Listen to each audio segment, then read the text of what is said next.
Adam. Yes. So this past season, there were a number of guys from the alt comics world: Julian Tamaki, Brandon Graham. In previous seasons, you've got Michael DeForge on staff, and you obviously Jesse Moynihan's been working on staff for a long time. What made you want to pull from the alt comics world to bring them into Adventure Time? Do you see like some common themes, some sort of exciting energy there in that world that made you want to bring that creative force into the team? That's sort of the world Penn kind of came out of to begin with, or he'd done some minis on his own, but yeah, he loved cons, and he would go to cons, and he would just find creators who had really distinctive voices, and that's kind of who we brought in. Is like, because in comics you can kind of be the sole author, so a lot of the people coming in, we know what their stories are going to be like, and that they can do character and dialogue. So it's more that it's already there, so it's just their tone kind of fits with the show, and sometimes it's easier to look outside of the usual animation community to find different voices like that. That's where we've kept going, actually. Yeah, probably even more than like a short film by somebody. Like you can tell everything that a person's got going for them when you read their comic, right? I mean, it's just like shorts take so much time if you're just doing it by yourself. But it's like totally an extension. Comics are so autonomous. Yeah. You don't need much money to make the comic. Yeah, nobody can say, I'm going to make $1 million in the world of mini comics. This is my ticket out of here. Speaking about mini comics, my question is for Marceline. So the most recent comic that came out is Gone Adrift. And have you read the premise of it or have a chance to read it? I actually received issues 1 through 5 yesterday. Okay. So I haven't gone around to it yet, but I scanned through the art. It looks really, really cool, and I love that they're doing Bubblegum and Marceline sort of teaming up throughout the whole series. Just the general premise, without spoiling too much, is that Marceline is trying to find some inspiration for her music. She's kind of losing that, and she's trying to find some inspiration. She ends up going on this big adventure. For you, not just as a voice but as a musician, where is that place for you when you're trying to find that inspiration? When you kind of get that roadblock? Rolled up in a ball on my couch, Cry. stroking my kitten. Ziggy, he gives me the most inspiration. There you go. Ziggy? That's my cat. Yeah, Ziggy. That's awesome. I like that.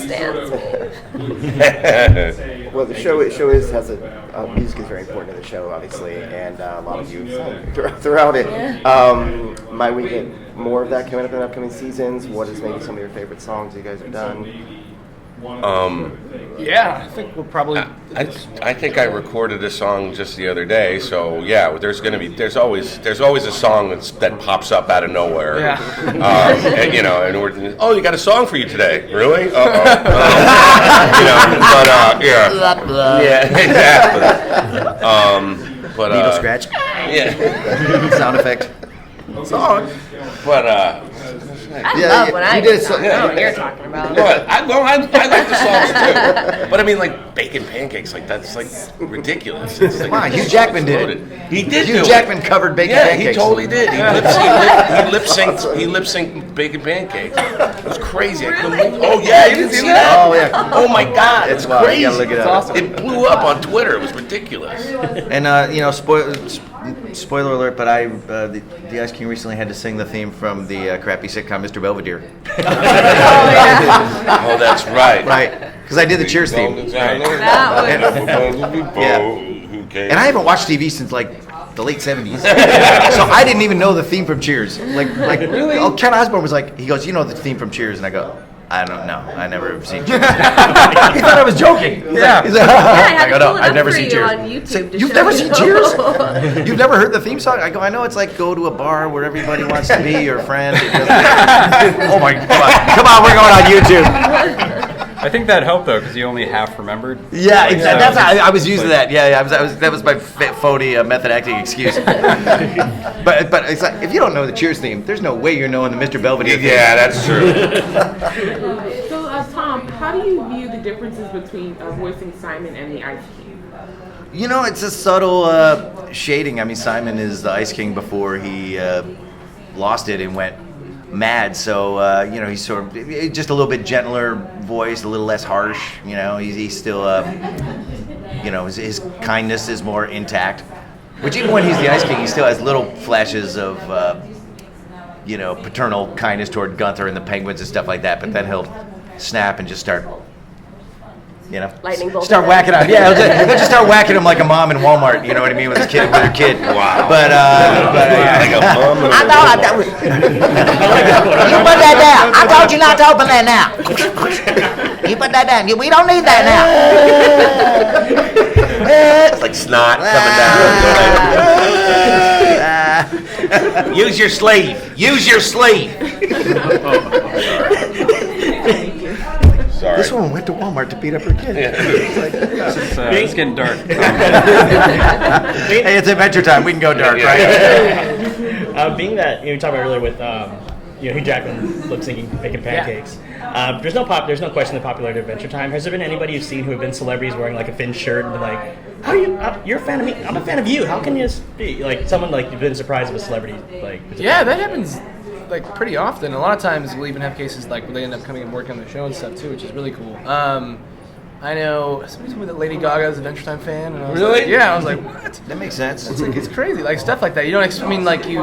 Yeah, I mean, like people when we go to like Comic Cons and stuff too. That we'll be in the green rooms and stuff. And they'll be like, hey, I just want to say like I really love Adventure Time. And I'm like, seriously? Like not like it's. I mean, it's a great show, but like I'm fans of them. Like people like who is it? I think like Nathan Fillion like talked to me about like Adventure Time, and I was like, Wow. Yeah. cool, like sick, dude. Yeah. Like, I would say any celebrity that loves the ganj probably also loves Hey, Snoop loves Adventure Time. Yeah.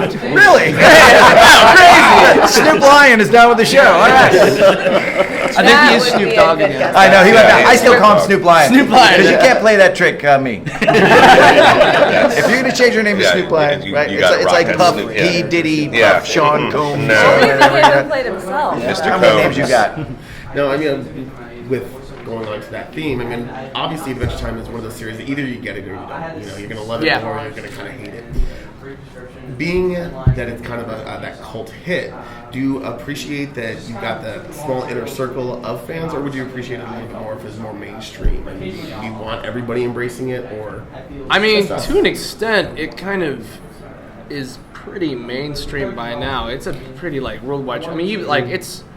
You know, I mean, even if whenever somebody's like, oh, like, what do you do? Like, what shows you're on? I'm like, oh, I do like a show called Adventure Time. Even if they don't, usually you have like two responses to be like, oh my gosh, I love that show, or you'd be like, oh yeah, like either my son or my brother or like my friend watches that show like a lot. So it's pretty, it's pretty. Mainstream wasn't the word I was. Sometimes I get that show is weird. Yeah. And I go, it sure is. Yes, ma'am. Well, I think the goal, I mean, probably the sweet spot is to retain your cultish weirdness. Oh, yeah. But have the cult expand exponentially, get bigger and bigger, so that more people are into it, and it keeps the train going. Yeah. You know, it's like, so you want it to be kind of a weird cult, but a huge one, like any organized religion. Like the Catholic Church, Pretty much. Yeah.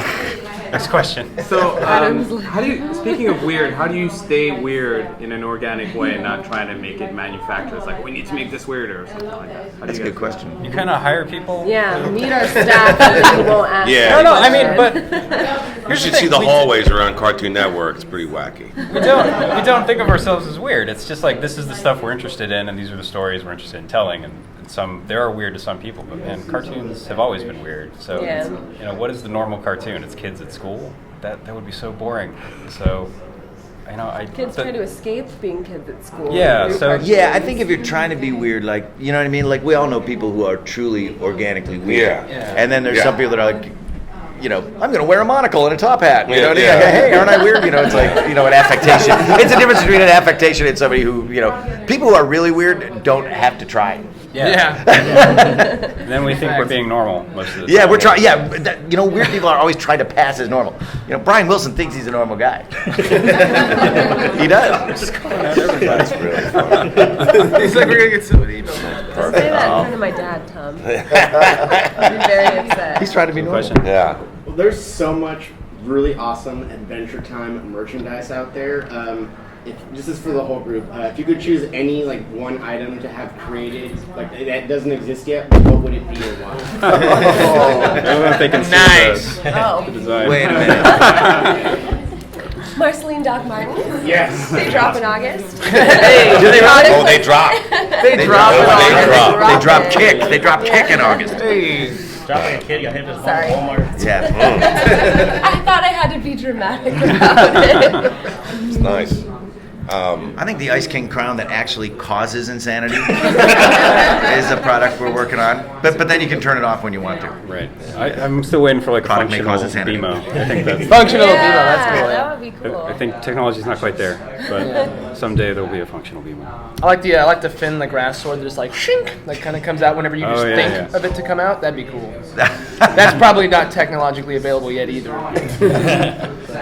Have you guys seen like Or the treehouse you can really live in. there's a lot of crossover art I've seen. I've seen like Batman and Robin, of course, for Finn and Jake. Oh, that was cool. Yeah. Have you guys seen anything like that you guys have especially stuck out to you? Like I've seen the Mad Max ones they had, like this one, Marceline is a new warrior. Oh, that's sick. It's like Mad Max. Fury Road. Oh, that's great. Oh, that's great. This one also, I think, you have your Max, the body bag in it, the blood bag in it on the front.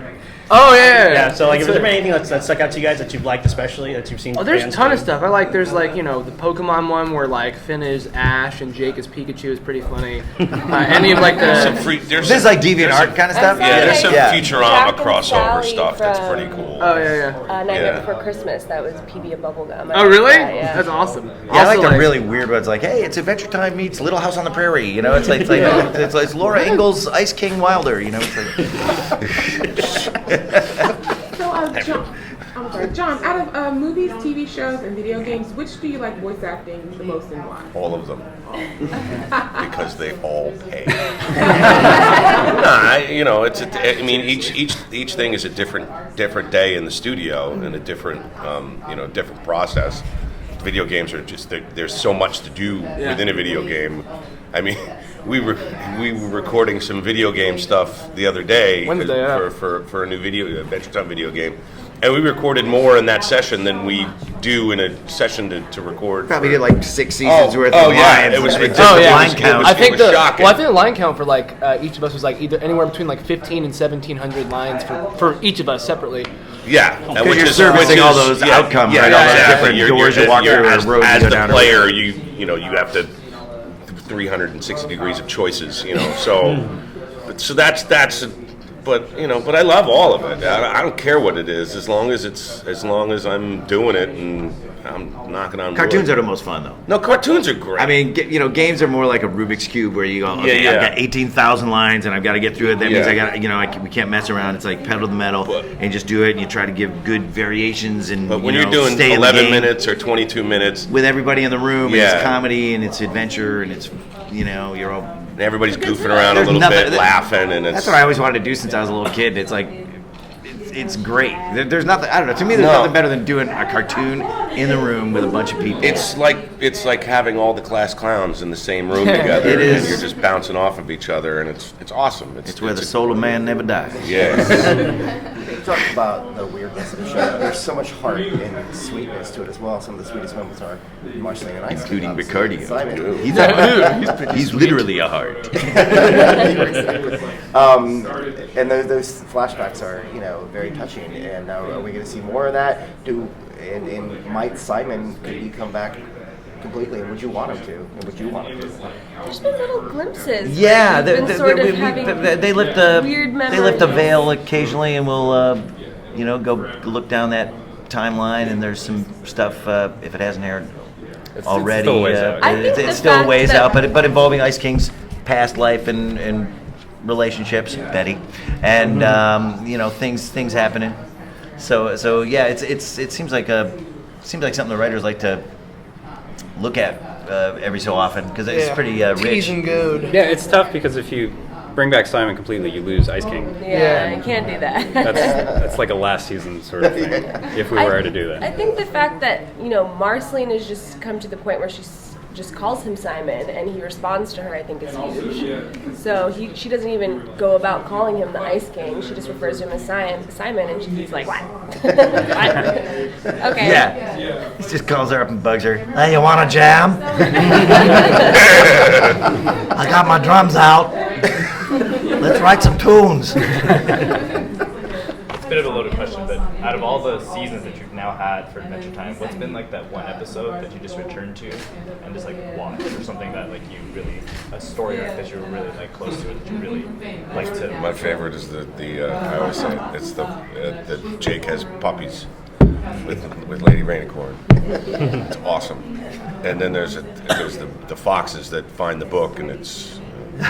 That's a good It one. says this in this book that we can eat babies. It's just the way that guy delivers the line. It just kills me every time. I love that. And just Jake, like crying about taking care of his babies and stuff. It's funny. I love it. You guys? The Simon and Marcy ones are, those are ones that if I'm surfing around and it's on, you know what I mean? There's always new stuff in there that I forgot about or that I didn't notice or something. I like those episodes, but I tend to like the really weird, like the food chain I keep going back to. Really? Yeah, I love that one because it's so weird. Psychedelic. I guess I like my psychedelics. Yeah. For me, I don't know. I mean, it's hard to remember all of them sometimes when you've done like over 200 11-minute episodes. They just, you'll go back and watch other ones like, oh yeah, I forgot we even did that episode. And so it changes for me a lot. I like Card Wars a lot. I like the fact that it's this epic show with like this huge scope and all these crazy adventures. There's a whole episode dedicated to basically just them sitting down and playing Dungeons and Dragons. So I love that episode. Yeah, super mundane. Yeah, like super their mundane, day-to-day is pointless. like doing laundry. Yeah, it's awesome. Killing monsters, doing laundry. I have a question for Adam. Yes. What are the challenges of having to create so much content, different content per episode? There's a lot in the world of food. Mm-hmm. And I was always curious about how, I understand you work with weird people, Weirdos. You get that inspiration from people that surround you, but what else inspires you to create, sort of conceptualize that kind of content? I think because the show's been running so long, we can sort of build on a lot of the episodes that we have before. So sometimes now it's harder to just come up with an idea randomly than to kind of build off of an idea we might have set up in another episode. So I think that kind of helps sustain it, where they're not just going on self-contained adventures all the time. Yeah. But the other way is, we burn out a lot of people. They kind of pour their heart and soul into it. So we've had to bring in more artists, and 8 seasons is a lot of episodes. So I don't actually know the answer, really. It's just. But it's got to be comforting because it is the land of ooh.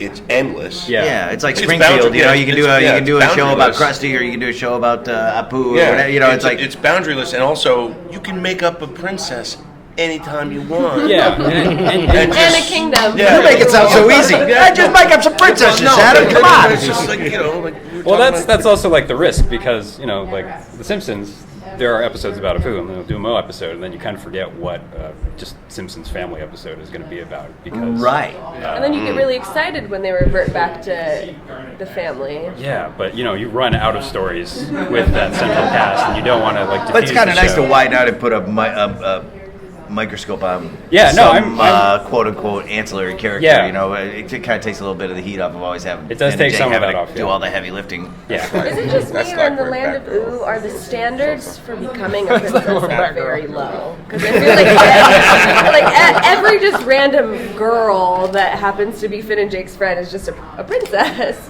But do they all have kingdoms that they rule? Well, the definition of a kingdom is pretty fluid. Do they have a mortgage? Yeah, They have a mortgage kingdom. I'm underwater on my treehouse. I'm underwater on my ice castle. Oh man. There's kind of an episode about that where like one of Jake's puppies. Oh yeah. Like basically evicts them and like, Yeah. like, you gotta pay your mortgage. So. Yeah. Yeah. So we've done that. So there are mortgages in Ooh. Hey. Was it Kim Kil-1? Yeah. Jerk. Yeah, the toughest thing is working with Adam because, as you can tell, he's a yeller. Screamy McScream.